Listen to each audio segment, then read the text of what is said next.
Muito bom dia, boa tarde, boa noite para quem nos assiste. Esse é o canal da Maratona de Programação do Mackenzie.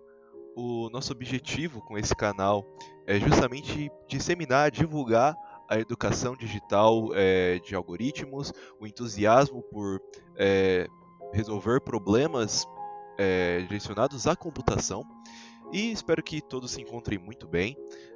Meu nome é Gabriel Barbosa, também sou membro da Maratona de Programação, estudante. E tenho muita vontade também de participar de diversas maratonas de programação, como a gente propicia aqui no Mackenzie. Você tem diversas oportunidades de participar de diversas maratonas de programação, da fase 0 da SBC, OBI, entre diversas outras, e além disso você é preparado para isso. Nesse momento, gostaria de resolver um problema com vocês da categoria Mestre Yoda da semana 1 do nosso treinamento de maratona de programação, chamado Jogo dos Copos. Bom, esse problema é extremamente interessante, apesar de não ser tão complexo, certo? Talvez possa assustar algumas pessoas que são novas iniciando nesse mundo da programação, o número de linhas ou qualquer coisa do tipo. Porém, é extremamente simples. Não é o código mais performático do mundo, confesso, porém foi uma tentativa válida de resolver o problema. O número do problema é 3053, né, 3053, chamado Jogo dos Copos. Sem muitas delongas, basicamente é um jogo do copo clássico, né? Você coloca a bolinha, o objeto que você vai esconder, debaixo de um dos três copos, nesse caso chamados de A, B e C, certo? E você tem três tipos de movimento válidos: trocar A com B, trocar B com C ou trocar A com C, ok? A ordem da troca em si, ela é em parte irrelevante, ok? A partir disso, a gente pode desenvolver o nosso problema. A gente tem 4 entradas nesse momento, apesar que o número de entradas é variável. Tá? A gente tem 2 entradas que são as mais importantes. A primeira entrada, que é esse número 3, que ela vai se tratar do número de jogadas, o número de movimentos que o jogador vai querer realizar. A segunda linha, a segunda linha, ela trata-se de uma string que vai ser A ou B ou C. Essa entrada ela vai determinar aonde que o objeto, a bolinha nesse caso, né, no que é mais comum desse jogo, vai ser escondida. Em qual dos 3 copos, A, B ou C, certo?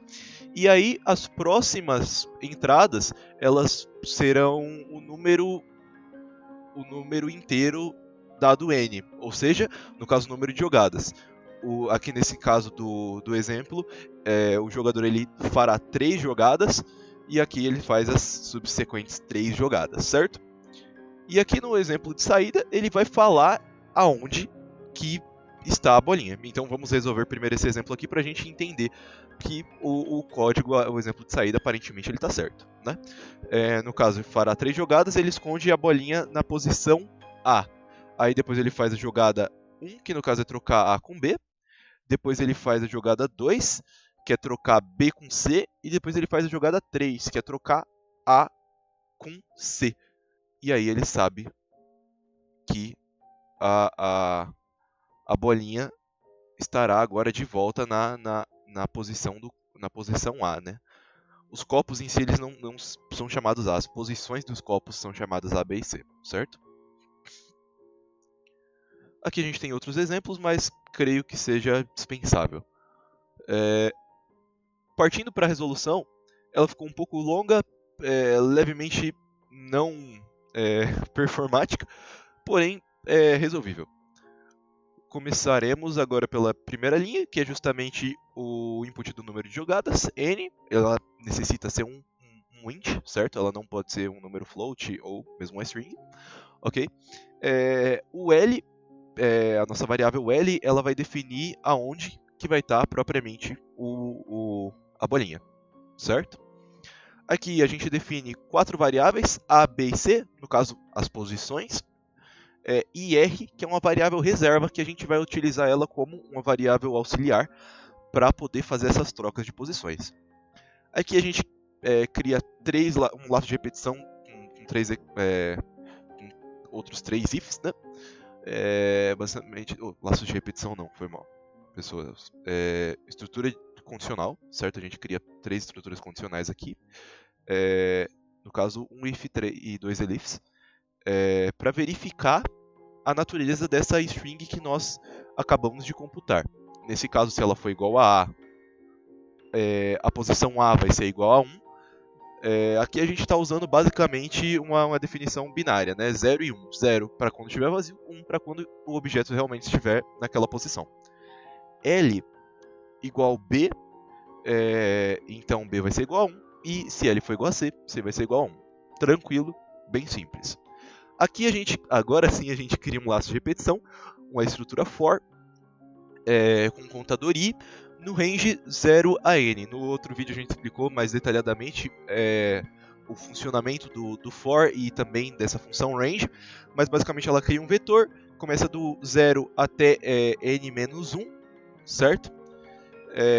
Com os index propriamente, certo? E é para ele percorrer todo esse vetor, a variável i, ok? Nesse caso, x, a gente cria o determinado x que vai ser a natureza dos inputs, correto? Nesse caso, os inputs vão ser 1, 2 ou 3, os tipos de jogada. Se for a jogada 1 troca o copo A com B. Então a gente primeiro define que R vai ser igual a A vai ser igual a B e depois B vai ser igual a R. Por isso que a gente criou essa variável R, para fazer essa troca, certo? Porque a gente não pode falar que A é igual a B e B é igual a A, porque a gente vai estar reatribuindo o novo valor de B, ou seja, no final de contas a gente estaria falando que B é igual a B. Porém, criando uma variável R, que seria uma variável que nos auxiliaria nessa troca, aí sim a gente consegue fazer essa troca. A mesma coisa ocorre para as outras jogadas, como já explicadas, com seu funcionamento, certo? E no final de contas, depois de todo esse loop, depois das jogadas, aqui no caso do range, ele recebe o número de jogadas, ou seja, esse loop vai ser a quantidade de vezes que o jogador falou que gostaria de jogar. No final do loop, a gente cria também outras 3 estruturas condicionais para verificar aonde que está a bolinha, certo? Aonde que está o objeto que a gente escondeu. Ou seja, se A for igual a 1, então, logicamente a bolinha está no A. Se B for igual a 1, logicamente a bolinha está em B. E se não estiver em nenhum dos dois, só pode estar em C. Né? A gente não está tratando de um mágico aqui que sumiu com o objeto e não está em nenhum dos 3 copos. Ele tem que estar em algum copo, então se não está nem no primeiro nem no segundo, óbvio, em nenhum dos copos não, em nenhuma das 3 posições. Se não está em nenhuma das 3 posições, obviamente necessita estar na terceira posição, certo? Esse código foi aceito pelo algoritmo do bcrowd, utilizando a versão do Python 3.9.4, com um runtime de 0.031 segundos e um tamanho de código considerável para um problema desse tamanho, certo? É um código que poderia claramente ficar mais performático, porém ele foi aceito tranquilamente, certo? Espero que vocês tenham aprendido, tenham entendido esses conceitos que foram apresentados. Foram conceitos mais básicos do que os da aula passada, porém ainda assim com essa questão da manipulação de variáveis, atribuição, comparação, estruturas condicionais e laços de repetição, certo? Espero que tenham gostado, que continuem conosco acompanhando os outros nossos conteúdos e que também se motivem a participar de maratonas de programação, que é muito benéfico, certo? Até uma próxima.